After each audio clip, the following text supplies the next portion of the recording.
സ്വാഗതം. ഇന്ന് നമ്മൾ സോഷ്യൽ സൈക്കോളജി എന്ന വളരെ കൗതുകകരമായ ഒരു വിഷയത്തിന്റെ ഉള്ളറകളിലേക്കൊന്ന് കടന്നു നോക്കുക. അതെ, നിങ്ങൾ പങ്കുവച്ച കുറച്ച് അക്കാഡമിക് ലേഖനങ്ങളും മറ്റ് പഠന സാമഗ്രികളുമൊക്കെ നമ്മുടെ മുന്നിലുണ്ട്.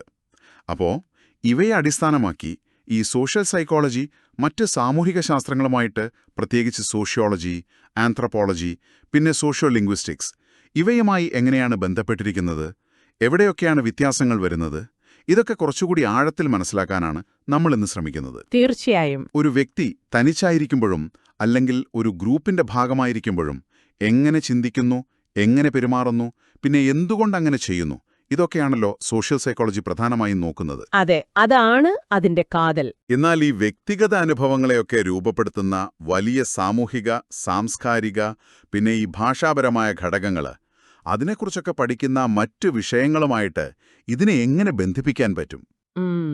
നല്ല ചോദ്യമാണ്. ഇവ തമ്മിലുള്ള ആ അതിർവരമ്പുകൾ, അതെവിടെയാണിങ്ങനെ മാഞ്ഞു പോകുന്നത്, എവിടെയാണത് വ്യക്തമായിട്ട് നിൽക്കുന്നത്? നമുക്ക് ഈ ഒരു സങ്കീർണമായ വിഷയത്തിലേക്ക് ഒന്ന് കടന്നു ചെല്ലാം. ശരി. സോഷ്യൽ സൈക്കോളജിയുടെ ഒരു അടിസ്ഥാന ലക്ഷ്യമെന്ന് പറയുന്നത് തന്നെ വ്യക്തിയും സാമൂഹിക ലോകവും തമ്മിലുള്ള ആ പരസ്പര ബന്ധം ശാസ്ത്രീയമായി പഠിക്കുക എന്നതാണല്ലോ, അല്ലേ? അതെ. ഇത് സാമൂഹിക പെരുമാറ്റങ്ങളെക്കുറിച്ചുള്ള പഠനമായതുകൊണ്ട് തന്നെ സ്വാഭാവികമായും sociology, anthropology, economics, political science, പിന്നെ ഭാഷാശാസ്ത്രം, ഇതുപോലുള്ള ഒരുപാട് വിഷയങ്ങളുമായിട്ടൊരു സാമ്യം തോന്നാം. തീർച്ചയായും. കൊടുക്കൽ വാങ്ങൽ, അതിനെക്കുറിച്ചാണ് ഈ സ്രോതസ്സുകൾ പ്രധാനമായും സംസാരിക്കുന്നതെന്ന് തോന്നുന്നു. അപ്പോൾ നമുക്ക് സോഷ്യോളജിയിൽ നിന്ന് തന്നെ തുടങ്ങിയാലോ? പലപ്പോഴും ഈ രണ്ട് വിഷയങ്ങളെ വേർതിരിച്ചറിയാൻ പോലും കുറച്ച് ബുദ്ധിമുട്ടാണെന്ന് ആളുകൾ പറയാറുണ്ട്. എന്താണ് ഇതിലൊരു യാഥാർത്ഥ്യം? ശരിയാണ്. ആ ചോദ്യം വളരെ പ്രസക്തമാണ്. സോഷ്യൽ സൈക്കോളജിയും സോഷ്യോളജിയും തമ്മിലുള്ള ബന്ധം അത് വളരെ ആഴത്തിലുള്ളതും ചരിത്രപരവുമാണ്. പലപ്പോഴും ഇവയെ ഒരു നാണയത്തിന്റെ രണ്ട് വശങ്ങൾ എന്നൊക്കെ പറയാറുണ്ട്. സോഷ്യോളജി പ്രധാനമായും ശ്രദ്ധ കേന്ദ്രീകരിക്കുന്നത് സമൂഹത്തിലാണ്. അതായത് അതിന്റെ ഘടനകൾ, സ്ഥാപനങ്ങൾ, വലിയ സാമൂഹിക പ്രക്രിയകൾ, മാറ്റങ്ങൾ, അങ്ങനെയുള്ള കാര്യങ്ങളിൽ. സമൂഹം അല്ലെങ്കിൽ വലിയ ഗ്രൂപ്പുകളാണ് അതിന്റെ അടിസ്ഥാന പഠന യൂണിറ്റ്. ഉദാഹരണത്തിന്, ഒരു സോഷ്യോളജിസ്റ്റ് ചിലപ്പോൾ സാമൂഹിക അസമത്വത്തിന്റെ ഘടനാപരമായ കാരണങ്ങളെക്കുറിച്ചായിരിക്കാം പഠിക്കുന്നത്. എന്നാൽ സൈക്കോളജി അതിന്റെ ഏറ്റവും ശുദ്ധമായ രൂപത്തിൽ നോക്കിയാൽ അത് വ്യക്തിയുടെ മാനസിക പ്രക്രിയകളിലാണ് ശ്രദ്ധിക്കുന്നത്. ചിന്ത, വികാരം, ഓർമ്മ, അങ്ങനെയുള്ള കാര്യങ്ങളിൽ വ്യക്തിയാണ് അതിന്റെ കേന്ദ്രബിന്ദു. ശരി. സോഷ്യൽ സൈക്കോളജി ആകട്ടെ ഈ രണ്ടിനും ഇടയിലുള്ള ഒരു പാലം പോലെയാണ് പ്രവർത്തിക്കുന്നത് എന്ന് പറയാം.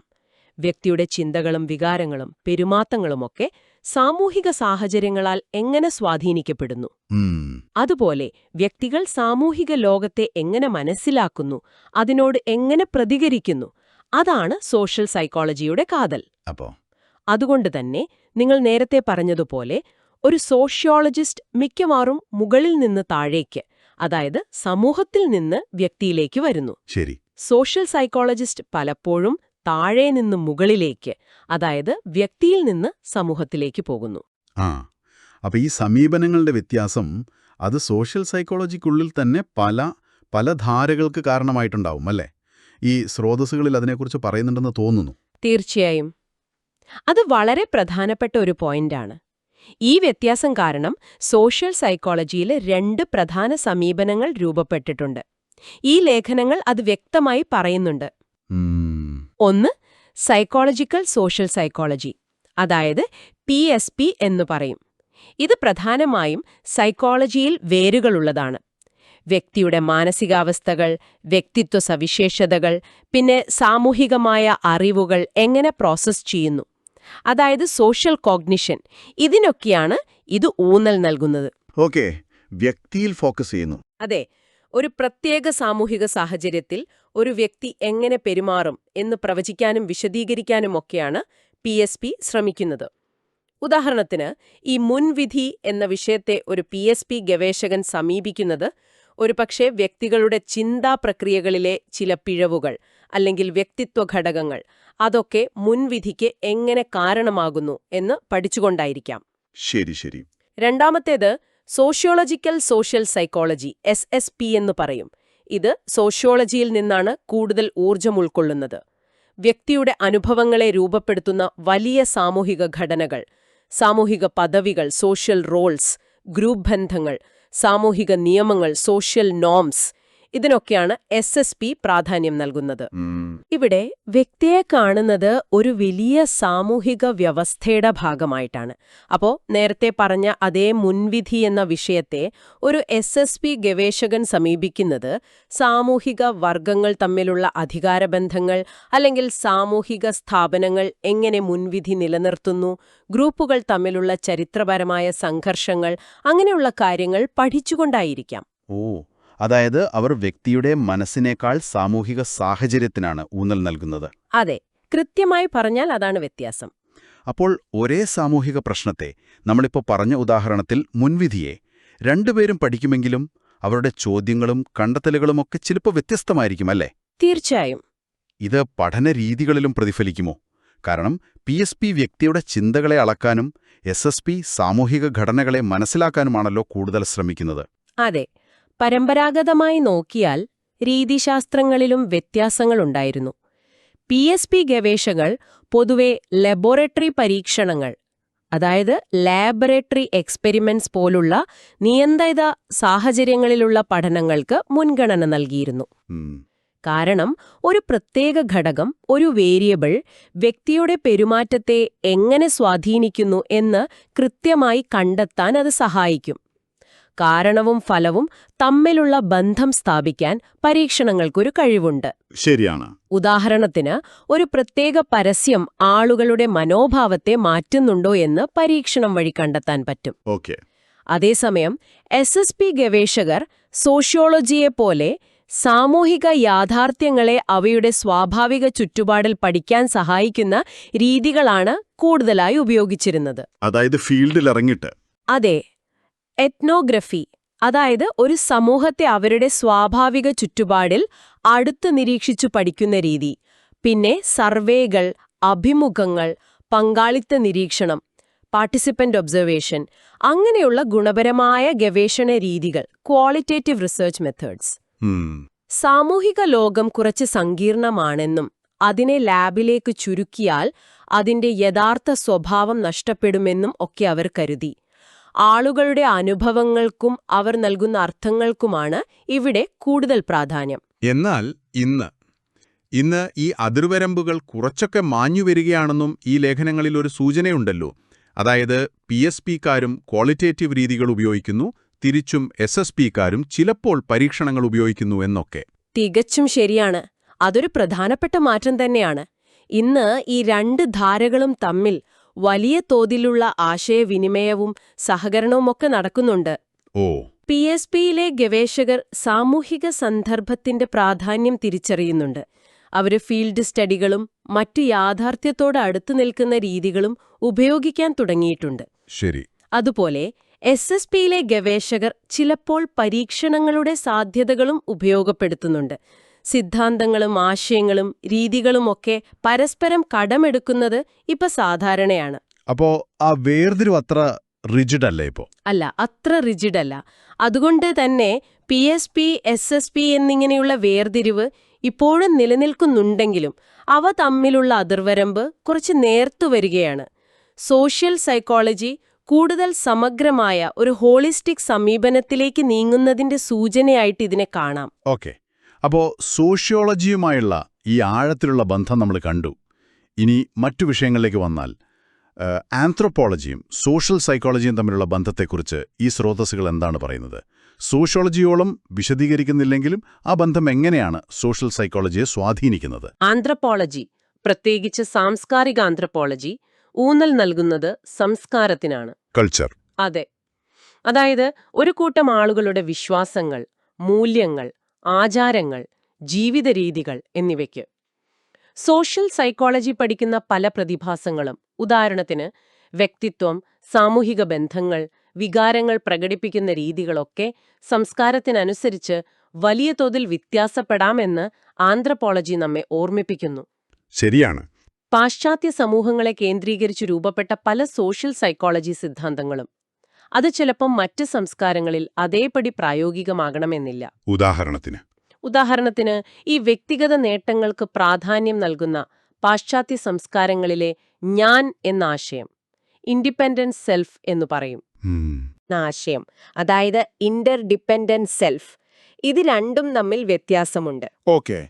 ഈ വ്യത്യാസങ്ങൾ മനസ്സിലാക്കാൻ ആന്ത്രോപോളജിക്കൽ പഠനങ്ങൾ സോഷ്യൽ സൈക്കോളജിസ്റ്റുകളെ സഹായിക്കുന്നുണ്ട്. ഇത് സോഷ്യൽ സൈക്കോളജിയുടെ കണ്ടെത്തലുകൾക്ക് കൂടുതൽ സാർവത്രികമായ സാധുത, അതായത് ക്രോസ് കൾച്ചറൽ വാലിഡിറ്റി നൽകാൻ സഹായിക്കും. അപ്പോൾ സോഷ്യൽ സൈക്കോളജിയെ കൂടുതൽ യാഥാർത്ഥ്യബോധമുള്ളതാക്കാൻ ആന്ത്രോപോളജി സഹായിക്കുന്നു എന്ന് പറയാം. അതെ. ഒരു വ്യക്തിയുടെ സാമൂഹിക പെരുമാറ്റത്തെ മനസ്സിലാക്കാൻ അവരുടെ സാംസ്കാരിക പശ്ചാത്തലം കൂടി കണക്കിലെടുക്കണമെന്ന് ആന്ത്രോപോളജി സോഷ്യൽ സൈക്കോളജിയെ നിരന്തരം ഓർമ്മിപ്പിക്കുന്നു. ഈ സ്രോതസ്സുകൾ ഈ പോയിന്റ് എടുത്തു പറയുന്നുണ്ട്. സോഷ്യൽ സൈക്കോളജിക്ക് അതിന്റെ കണ്ടെത്തലുകൾ സാമാന്യവൽക്കരിക്കുന്നതിൽ സാംസ്കാരിക വ്യത്യാസങ്ങൾ പരിഗണിക്കേണ്ടതിന്റെ പ്രാധാന്യം അത് വളരെ വളരെ പ്രധാനപ്പെട്ടൊരു കാര്യമാണല്ലോ. കാരണം മനുഷ്യന്റെ പെരുമാറ്റം എല്ലായിടത്തും ഒരുപോലെയല്ലല്ലോ.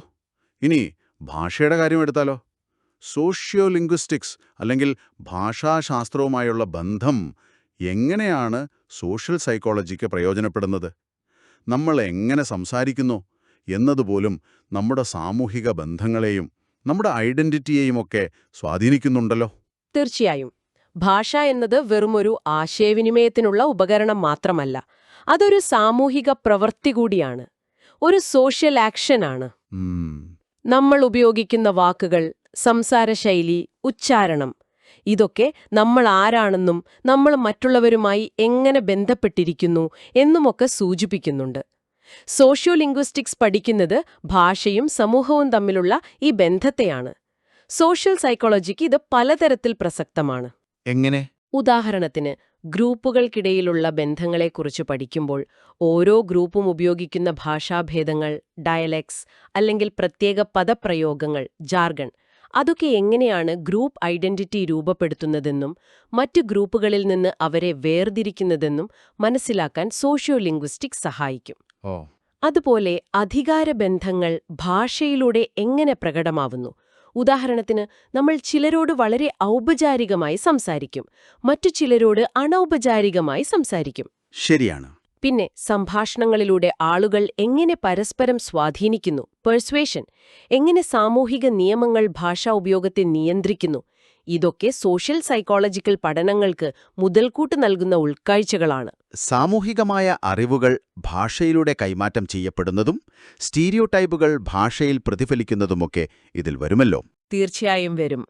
ചുരുക്കത്തിൽ, സാമൂഹിക ഇടപെടലുകളുടെ ഒരു പ്രധാന മാധ്യമമെന്ന നിലയിൽ ഭാഷയെ മനസ്സിലാക്കാതെ സോഷ്യൽ സൈക്കോളജിക്ക് പൂർണ്ണമാകാൻ കഴിയില്ല. ഈ സ്രോതസ്സുകൾ സൂചിപ്പിക്കുന്നതും അതാണ്. സോഷ്യൽ സൈക്കോളജിക്ക് അതിന്റെ സമീപനം വികസിപ്പിക്കാൻ ലിംഗ്വിസ്റ്റിക്സിൽ നിന്നും ഉൾക്കാഴ്ചകൾ നേടേണ്ടതുണ്ട്. അപ്പോൾ ഈ ചർച്ചയിൽ നിന്ന് ശരിക്കും വ്യക്തമാകുന്നത് സോഷ്യൽ സൈക്കോളജി അതിന്റെ വളർച്ചയ്ക്ക് സൈക്കോളജിക്കുള്ളിൽ മാത്രം ഒതുങ്ങി നിൽക്കുന്നില്ല.